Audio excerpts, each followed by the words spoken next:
pense que si on parle des études de santé, c'est probablement les plus longues qui existent. Donc ils sont suffisamment formés. La question, c'est est-ce qu'ils sont bien formés? Et là, on peut se poser la question de est-ce que les sujets sont les bons? Par exemple, à titre personnel, moi, je n'ai reçu qu'une heure de cours sur les 6 années d'études de médecine sur l'autisme.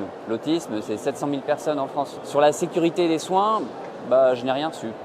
Il a fallu attendre que je me spécialise en anesthésie-réanimation. Et parce que c'est l'anesthésie qui est une spécialité intéressée par ces questions, j'ai découvert les choses. Première chose, il y a énormément d'accidents aujourd'hui en santé.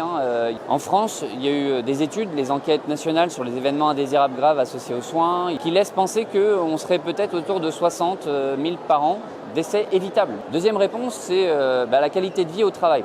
Et puis bien sûr, pour la société. Il n'y a plus beaucoup de soignants, il y a beaucoup de gens à soigner.